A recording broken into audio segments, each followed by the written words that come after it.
In the previous video, I showed you how to install and configure Visual Studio. In this video, we'll put Visual Studio to work and create our very first ASP.NET 5 application and see it in action.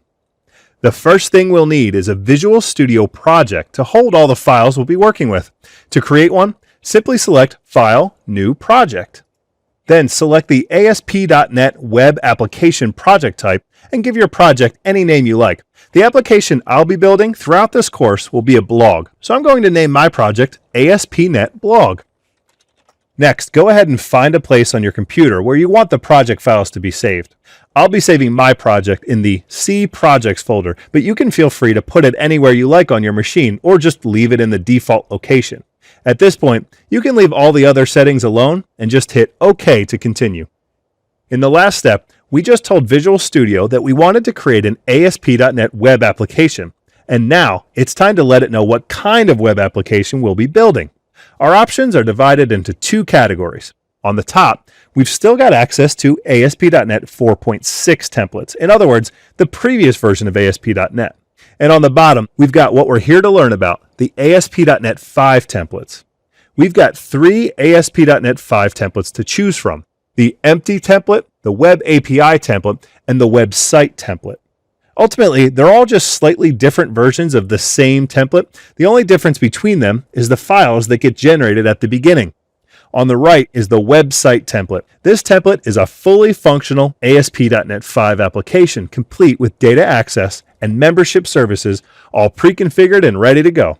This is a pretty good template to choose when you're starting your own projects, because even if you don't need everything it gives you to start out, you can choose to take advantage of the things you do need and then just delete what you don't use. I won't be showing this template because by the end of this course, we'll end up with an application that has everything this template creates and more. The only difference is that we will have created it ourselves from the ground up. Next, the Web API template is for creating web APIs, which you may know as RESTful APIs or AJAX services. These kinds of applications are data service applications whose sole purpose is to provide data to clients and typically do not render any type of HTML, JavaScript, or CSS. Though I won't be showing this template in this course, I will be adding some of these RESTful services to our application. So don't worry, you won't be missing anything by not seeing this template in action. Finally, we've got the empty template. The empty template is a bare bones template with just the very basic files and recommended layout to get us started with building our application. This template generates very little for us and leaves it up to us to implement everything by hand, which is exactly what I'm looking to do. So go ahead and choose the empty template and click OK to continue, and wait while Visual Studio sets everything up. After a minute or two, Visual Studio will let you know it's done by opening up this welcome page with a bunch of helpful links to help you learn more about the various aspects of developing ASP.NET 5 applications. However, you can just go ahead and close this page as you don't need any of those links. You've got me to guide you through it all. When you close the welcome page, you'll be greeted with the Startup class. This is the entry point to your ASP.NET 5 application, and currently the only code that's running on your site. The ASP.NET team has added some default code to the Startup class to demonstrate the most basic form of handling a web request by responding with Hello World. Since this code is already in place, let's just go ahead and execute the application and see it in action. Throughout this course, I'm not going to be clicking the menu options to execute the website because I prefer the keyboard shortcuts instead. After a few seconds, Visual Studio has finished compiling and executing the web application using its built-in server called IIS Express.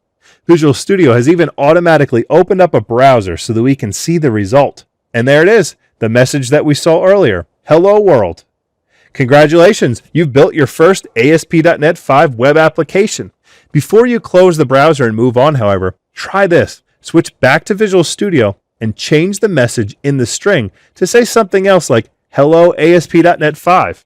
Then simply save the file, switch back to the browser, and reload to see your change. Notice how we never had to rebuild our entire application. All we had to do was save the C# file, and ASP.NET did everything else for us automatically. That's your first taste of one of the nice new development productivity features that ASP.NET 5 introduces in this release. When you're done playing around with this code, go ahead and close the browser, head back into Visual Studio, and move on to the next video, where I'll show you how to respond to web requests with more than just hard-coded text. In the previous video, I showed you how to create a brand new ASP.NET 5 web application using the empty project template. Then, I showed you how to execute your application and see how ASP.NET 5 uses code in the startup class to handle web requests with a hard-coded response. In this video, I'll explore what else you can do in this startup class and move past the simple hard-coded example to handling web requests in a slightly more meaningful way. Before I get into the code, however, I'm going to take a minute to explain a concept that is at the heart of ASP.NET 5, and that is middleware. The concept of middleware is pretty straightforward. A web application is nothing more than a bunch of functions that get registered to handle requests in a certain order. Then, when a request comes in that ASP.NET is asked to service, ASP.NET simply creates a new instance of this pipeline and populates it with these functions, then calling them one after another so that each one has an opportunity to modify the request or perform some kind of action before the response is sent back to the user. The interesting thing about this process is that none of the functions know anything about each other. They just execute their logic, and that's it. Following this approach often leads to creating middleware functions that are general enough that they may be reused in many different applications. In fact, pretty much all of the ASP.NET 5 features that I'm going to be demonstrating in this course are implemented as middleware, so you'll be seeing a lot of it in the coming videos. Now that I've shown the concept, let's see it in action. I'll start by executing the application and browsing to the root of the site, just like in the previous video. And just like in the previous video, I'm greeted with Hello ASP.NET 5. However, if I try typing in other URLs into the browser's location bar, we find that ASP.NET 5 is actually responding to every single request that I make to the site with that same hard-coded text. Now that is a boring website. This is happening because our default application has one single piece of middleware registered, and that's this app.run method. Because it's the only functionality registered and it has no conditional logic to keep it from executing, it and it alone gets executed for every single request. The app.run method is actually a special way of registering logic that is the final piece of the logic to execute for every request. In other words, it says to execute the specified logic and then immediately return the response to the user. In order to prove this, I'll make a copy of the app.run method call and modify the text so that we can tell the two apart. Then I'll rerun the site and see that only the output from the first function is rendered in the browser, and the logic in the second call is completely ignored. Switch the two around so that this new logic gets run second, and now again it's the first one that gets rendered and the second one gets ignored. Not only does this show how registering logic with app.run will end the request, it also reinforces an important point behind the middleware concept, and that is that the middleware functionality you registered will get executed in the order that you register it. Watch out for this behavior, as a misplaced middleware registration can lead to big headaches. Realistically, you'll rarely, if ever, use the app.run method to register middleware. So let's take a look at another way to register request handling logic, the app.use method. Like the app.run method, app.use also helps you define a function, but this function has two parameters instead of just one. The first parameter represents the request, just like with app.run, but the second parameter represents the next middleware function registered in the pipeline. This is a simple but powerful way for every middleware component to have full control over when and how the next component in the pipeline is executed. To demonstrate, let's modify the first app.run method call to use app.use instead, so that both functions will execute and both messages will be rendered to the user. To make this work, we'll need to add that second parameter named next. Then, right after the line that renders the message to the response, invoke the next method to tell ASP.NET the next task that should execute. If I save this file and go back and refresh the browser, we should now see both messages are rendered. Now, what if I only want to run this logic when the URL starts with a certain path? Now that's simple. Just add an if statement around the write async method that checks for that URL pattern, in this case /hello.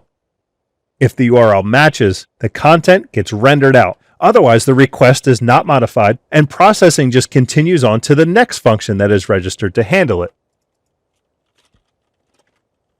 In this video, I introduced the concept of middleware and even showed a few low-level examples of how to modify a response by registering your own custom middleware into the ASP.NET pipeline. In the next few videos, we'll get a little more into real-world web development, and I'll show you how to render full-blown HTML and other static content using other ASP.NET middleware components. In the previous video, I showed you how to respond to web requests in a very basic manner, and in doing so, I introduced the concept of middleware. Quite frankly, the very basic request handling that I showed in the previous video is just about all you can do with the core ASP.NET APIs that you get out of the box in ASP.NET 5. Unlike previous versions of the ASP.NET framework, where the entire ASP.NET framework was installed on your machine and automatically available to you, in an ASP.NET 5 project, you need to explicitly opt in to any libraries that you'd like to use, including most of the ASP.NET libraries themselves. In this video, I'll show you how to link not only to those missing ASP.NET libraries, but also thousands of other community-supplied libraries that you can use to help build your applications. In order to do that, we'll have to get acquainted with another file that was created for us when we created our new project, the project.json file. This file contains a lot of information, most of it describing to Visual Studio and the .NET build system everything they need to know to work with your project. But the part that we're interested in right now is the Dependencies section.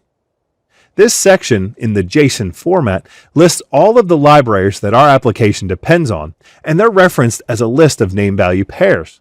The name part of the entry indicates the name of the library that our application depends on, and the value part of the entry indicates the version number of that library. For instance, the Microsoft.ASP.NET.Server.IIS library that was automatically listed for us contains version 1.0.0-beta 4 of the runtime that's been allowing us to execute our application on the IIS Express web server. Without this library, we'd be seeing nothing but errors in our browser when attempting to run our application, since IIS would have no idea what to do with it. With this format, it's pretty easy to add a new dependency when we need one. For example, in the previous video, I mentioned that we are going to be responding to requests with static HTML files, and that functionality is implemented as a middleware library that I can add from this file. So let's try adding a new line and typing in the word static to see what happens. Notice that as I type, Visual Studio is providing me with some autocomplete options. What's happening here is that Visual Studio is actually searching several public repositories filled with thousands of libraries and providing us with the search results right here in line. If I keep typing, the list will keep narrowing down, and pretty soon I'll end up with the library I was looking for, Microsoft.ASP.NET.Static files. When I hit enter to select this library, Visual Studio jumps my cursor to the version field and automatically populates a list of versions of this library in the public repositories. The latest is 1.0.0-beta 4. As soon as I select this version and then save my changes, I can see that Visual Studio automatically goes and downloads them from the public repository and adds them to my project because of the restoring messages on the references node in my project. When the message goes away, I can expand the references node and see that the reference is successfully listed amongst all the other references in my application. If we drill down even further, we can see that this package actually depended on several other packages. And not only did Visual Studio know that, it went ahead and downloaded all those packages so they'll be available when our application runs. Now that the static files middleware library is downloaded and referenced, head on to the next video where I'll show you how to use the functionality in this library to easily serve HTML and other static files from your application. A few videos back, I showed you how to respond to web requests by registering custom middleware with the ASP.NET pipeline. In this video, I'm going to move past those basic examples and show you how to start responding to those requests with something more useful, such as HTML and CSS files. Prior to this recording, I whipped up a simple web page with just an HTML file and the accompanying CSS file to provide the styling for the page. In order to host these files, all I have to do is copy and paste them into the www root folder underneath my project. The www root folder is kind of a safeguard. Unlike previous versions of ASP.NET, where you had to put all of your application code and static files all into one application folder, ASP.NET 5 actually encourages you to separate the two types of files. Throughout the rest of this course, we'll continue to put all of our application code and development artifacts into the root of our project, just like before. But any static files that we want to expose to the world, we'll place in this www root folder, and ASP.NET will expose them for us. If I try to switch to the browser and demonstrate these static files right now, the site will actually respond with those canned responses that we've been playing around with in the past few videos. Since I've already explained the concept of middleware, I think we could just go ahead and get rid of those responses. So go ahead and open up the startup class and simply delete those lines of code so the method is empty.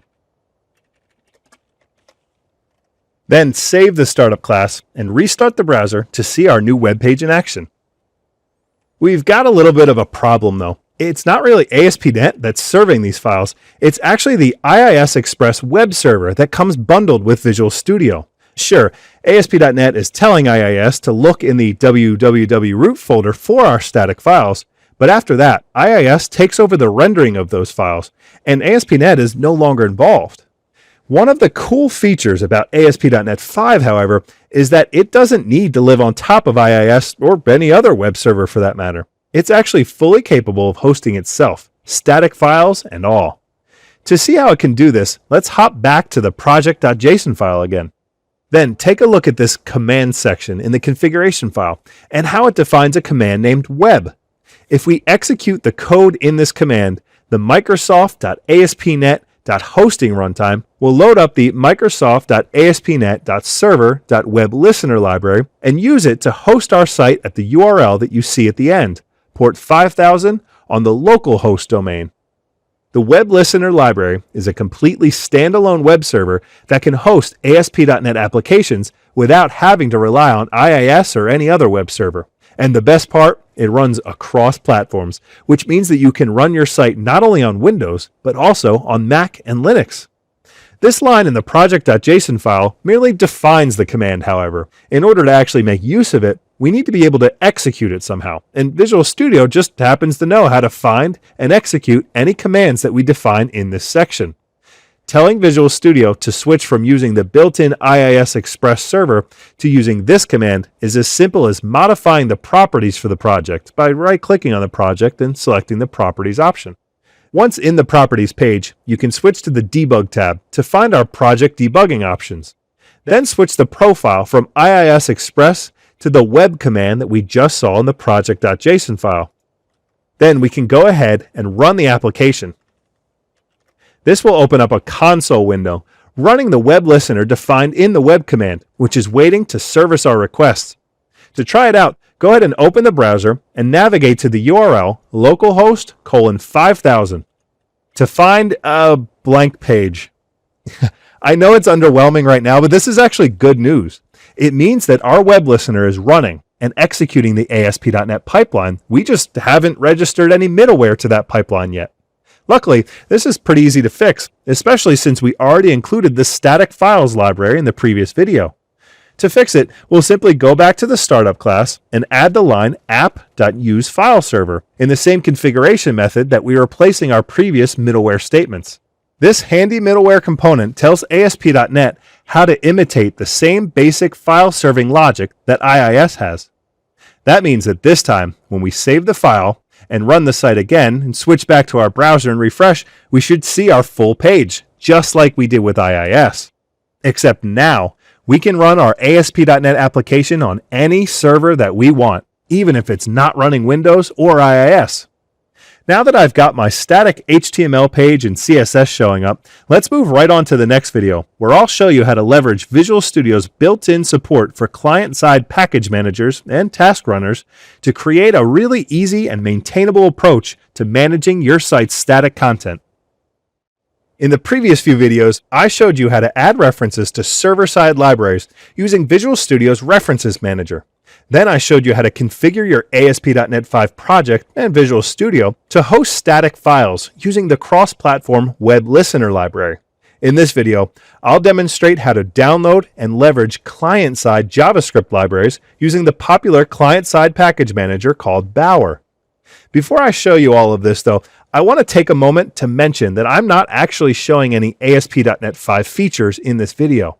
The tools that I'll be showcasing in this video and the next video will actually be Visual Studio features, things that you can use in any web project, ASP.NET 5 or otherwise.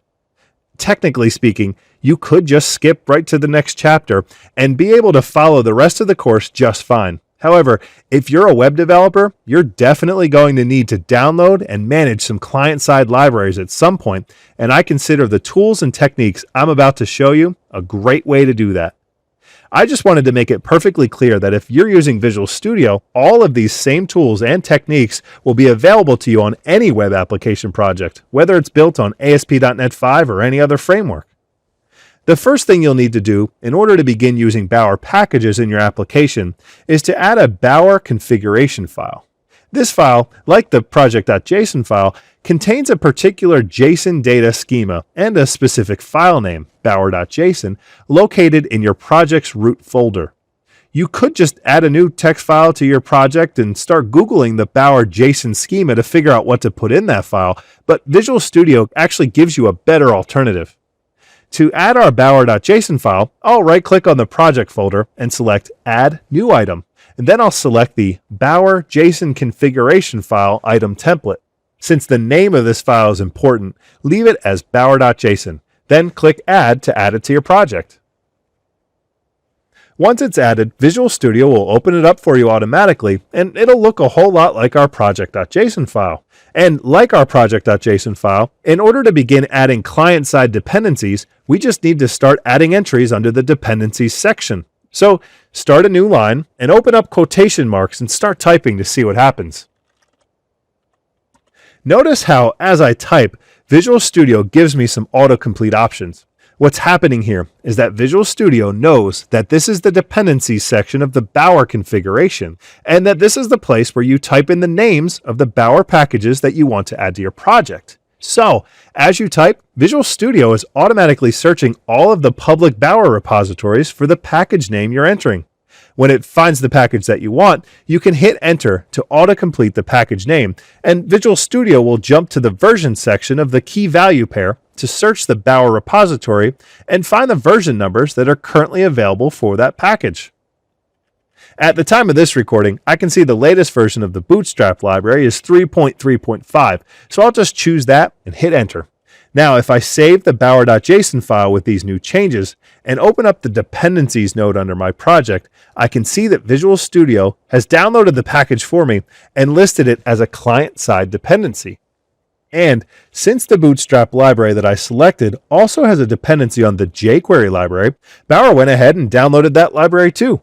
If I right-click on the package name and select Open in File Explorer, I see that Visual Studio has actually downloaded the package in its own folder in another folder named Bower_components. If I navigate a level up, I see that this Bower_components folder is actually at the same level as the www root folder that exposes all of my static files to the world. That's a problem though, because I actually need the files that are in the Bower_components folder to be in the www root folder in order to reference them from the outside world.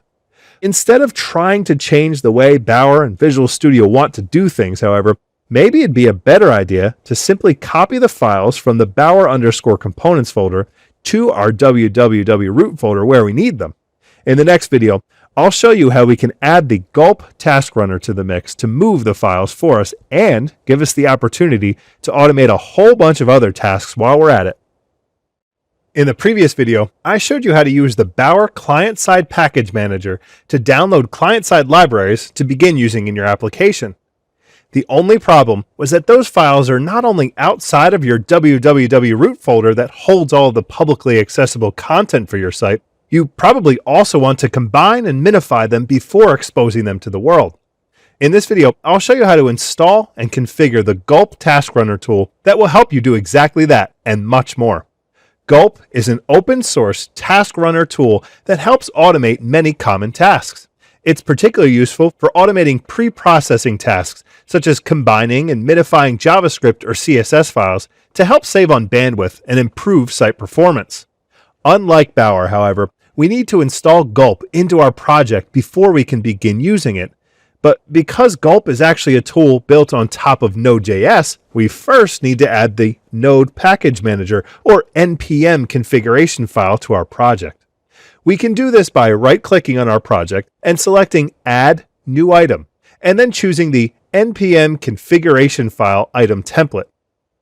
Like the bower.json and project.json files, the name of the NPM configuration file is important, so leave it as package.json and just click Add to add it to the project. Now that we have the package.json file, we can open it up and add the Gulp package as a dev dependency, which just means that it's used only during development time and does not need to be installed along with our application in production at runtime. To add the Gulp package as a dependency, we just add an entry indicating the name of the package and its corresponding version. Now, this is probably actually starting to feel natural to you now, as we've used the same technique to add ASP.NET, Bower, and now NPM packages. Once the Gulp tool is installed, Gulp also requires its own configuration file to tell it what tasks to run and how to run them.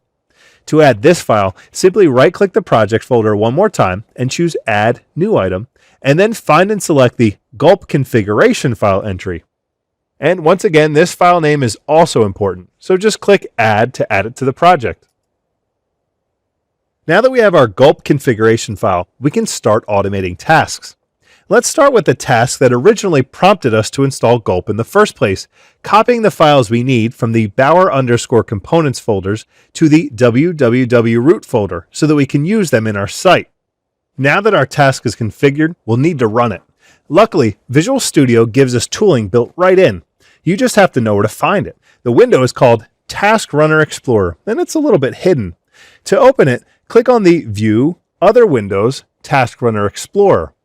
Or you can use this handy tip. To access any Visual Studio functionality, simply type the name of the feature into the quick launch box at the top right of the screen and hit enter when you've found what you're looking for.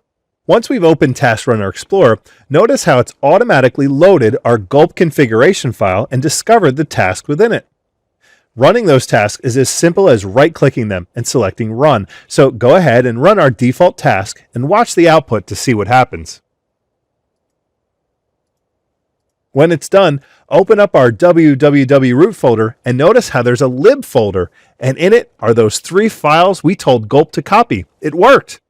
Now that we've got simple file copying working, let's get a little more advanced. Now, let's say I want to combine the jQuery and Bootstrap JavaScript files together so my users have fewer requests to make. Gulp will let us do that, but the functionality is included in another NPM package that we have to include first. To include that package, jump back to the package.json file and add the package name gulp-concat to the list of included packages and choose the latest package version number. Then save the file and switch back to the Gulp config file. Just like when we installed the Gulp npm package, saving the package.json file tells Visual Studio to go and download any package that we've listed. So by the time we get back to the Gulp config file, the package has been downloaded for us, and all we have to do in order to use it is get a reference to it. To do that, we use the require syntax to request the package by name. Now that we have a reference to the concat function, we can add it to our file processing pipeline. Clearly, we don't want to combine JavaScript and CSS files into one file, so the first thing we want to do is split our current Gulp call into 2 separate calls, one for CSS and one for JavaScript. In fact, let's go ahead and move them into their own Gulp task completely.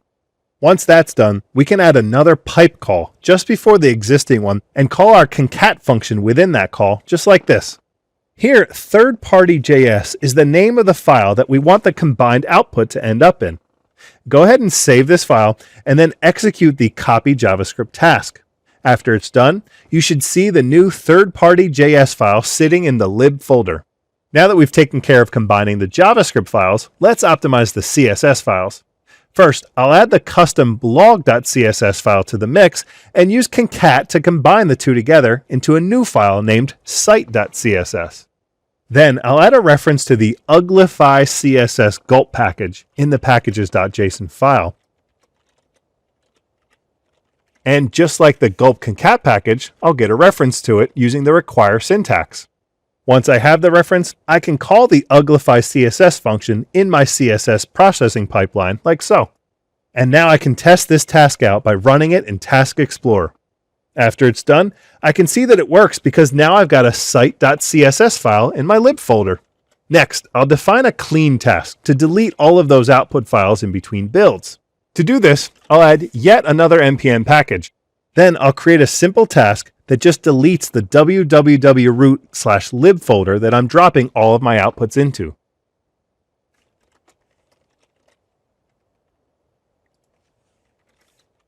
Running this task in the Task Explorer should simply make the lib folder go away.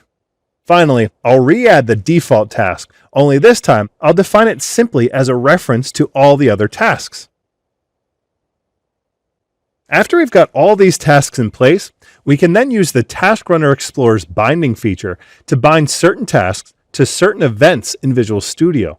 For instance, in order to run the clean task, every time we run Visual Studio's clean event, we can simply right-click on the clean command in the Task Runner Explorer and select Bindings Clean.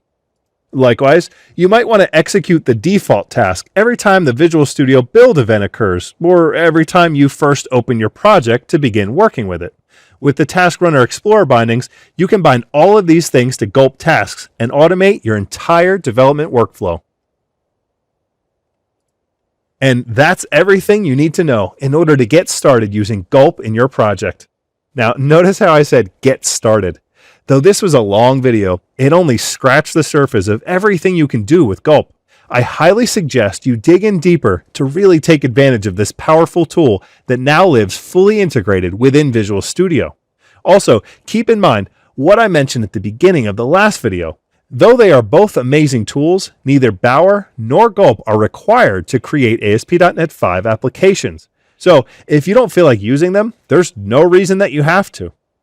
That's the end of this chapter, in which I've given you an overview of the fundamentals of building ASP.NET 5 applications. In the next chapter, I'll show you how to use the ASP.NET MVC framework to take this knowledge to the next level and begin building highly maintainable applications on top of this powerful foundation.